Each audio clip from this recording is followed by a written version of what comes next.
The White House maintains the posture: if you wait long enough, any controversy will eventually blow over. But the acute dysfunction at the top of the world's most powerful military doesn't seem to be going away, because it's actually getting worse.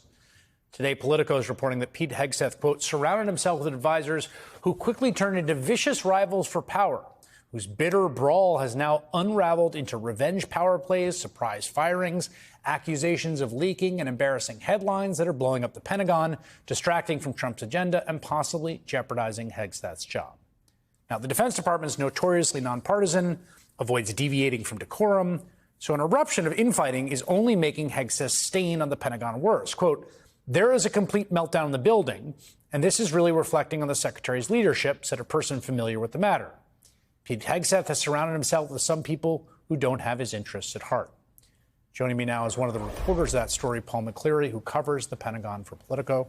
Paul, I got to say, this is a very illuminating piece. Thank you for your and your colleagues' reporting. Let me just start by one of the ways that you framed this that was useful for me was there was some notion when this person who didn't have a traditional resume for this job was confirmed, he would be surrounded by people with a lot of institutional knowledge and a lot of experience at the top. And yet it seems he kind of brought in his people at the top, and that's been part of the problem.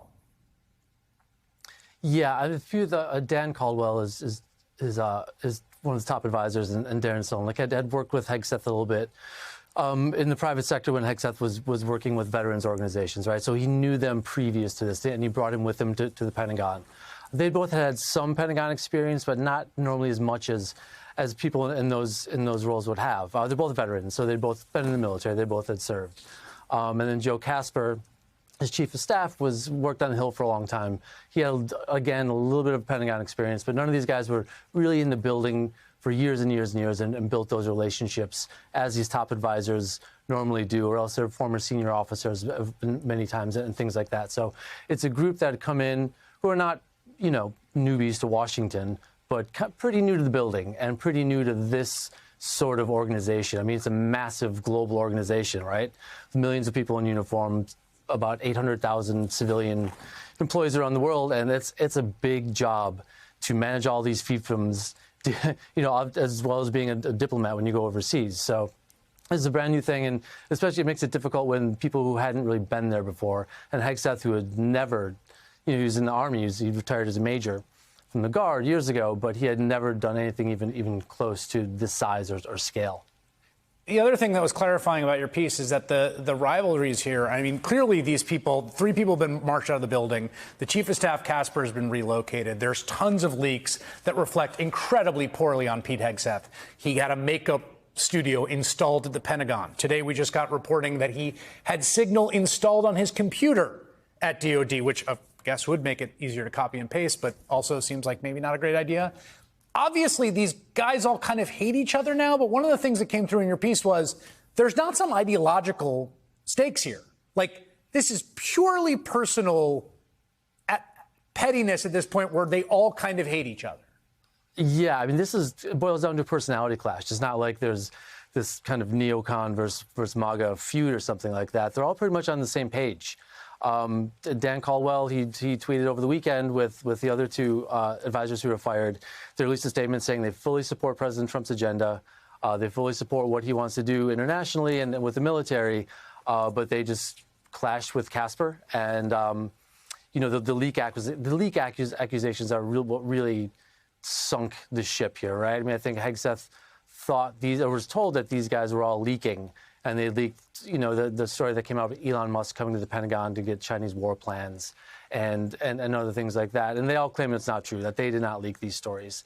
And there was an investigation launched, and they said that they were not given polygraphs, which some defense officials had claimed that they were, and that there's no evidence against them, and they were marched out of the building because of this personality clash. One of the pieces of reporting is just that Joe Casper, who was the chief of staff, had a meeting where he started the meeting by telling people about his bowel movement, that there was another instance in which he recounted, I believe, if I'm not mistaken, like a trip to a strip club. Is that what you've reported? That is what we had been told by multiple sources, yes. And I think it's been corroborated by other news organizations as well, both of those stories. This is the chief of staff for the Secretary of Defense. Yes. Yeah, he liked to shake things up, I guess is a polite way to put it, in meetings. He also had a habit of calling senior military officials officers in the military by a lower rank to their face on purpose, just to gauge their response. So he wasn't a very popular guy in the building, I think, toward the end there. And it was part of the personality clash between all four men.